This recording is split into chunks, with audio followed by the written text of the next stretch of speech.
last happy hour. In the late fall, as the sun fades, people's emotions and thoughts turn to a darker, subdued side of deep contemplation, wondering if the sun will shine inside them again to bring forth smiles and bright eyes. It was on a late fall evening as the sun slipped behind the distant mountains I noticed the bright orange leaves of October were now left in the dark, gloomy shadows of November. Feeling like the leaves, I went to the last happy hour of my still young relationship with the woman I finally felt safe with, a woman I could trust my heart with, a woman who laughed at my silly jokes. I thought it was just the late season that brought the quiet and slightly sad eyes to the cockpit of the dimly lit car.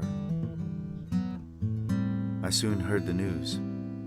She told me she might be ready to go beyond what she had felt with me.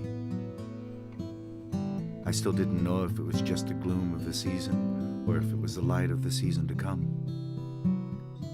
Only a few short weeks ago, I was looking forward to spring gardens needing planting, cobwebs to be cleaned, and of the far future summer zucchini harvest.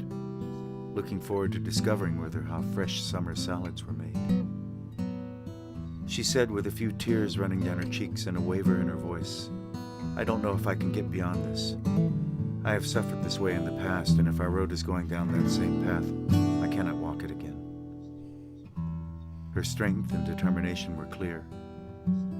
The now almost tears from the corners of her eyes shined surreally in the dark car, as starlight patterns reflected from the street and car lights that shined brightly on the freshly rain-soaked, looking-glass blacktop road. Traffic flowed like a river, slowly bringing us down the main street. Street and car lights shined star patterns back onto the windshield and onto our faces. The raindrops flowed down the window, leaving trails behind them, like the tears on her face. I wondered again, was this real? She said with sadness in her eyes and courage in her voice, "If it's true, then I don't know if I can get past this. How can I ignore this? I cannot go back to where I was before," wiping surreal tears from her eyes that we both wished we could ignore. Her trust in me had always shined and burned bright, now only dimly lit. How could I deny her feelings? We sat in the restaurant lot and waited, neither getting up from our seats, as the rain danced on the roof of the car. Her sad eyes desperately trying to look ahead, they stared off through the rain at the distant cars parked in the lot. I listened in remorse as she told me I had brought her back to her dark winters and may have brought them back to her core. I'd said to myself many times I would never allow anyone again to bring me back to those dark places of winters gone by. How could I give her anything less? Disillusion turned to resolve, and at that moment we both knew. The wind blew through the shaking trees and through us both, bringing back the real, bringing us back to the life of the world that our relationship had concealed from us. "Shall we go in? Should we go in?" I said, holding her hand. The angel I had lost looked towards me, saying with a sigh, "Yes, I think we should." As we walked, I could see the magic slip from her eyes.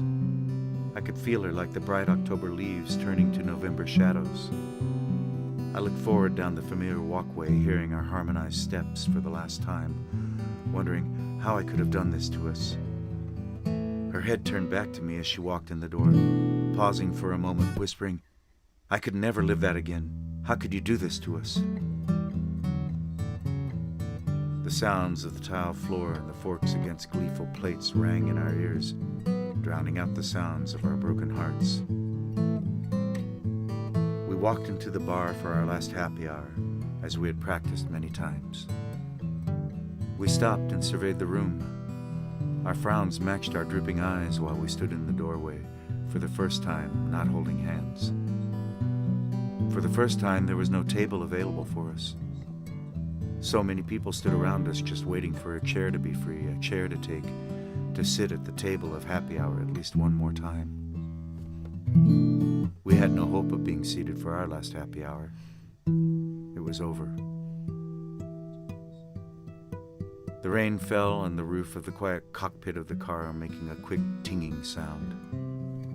It matched every thought that ran through my mind of our past as the looking-glass blacktop road reflected red, white, and green star patterns onto our faces. We sat silent for the first time. There was no traffic, just a steady flow of green lights that brought us faster to the end of our journey. In the dark shadows of the street, the November leaves dripped on us as one last hug came naturally. "I'll call you later tonight," she said, with no tears. "I'll be here," I replied, while looking into her angelic eyes for the last time. As she drove off, the light from her car faded into the coming winter night.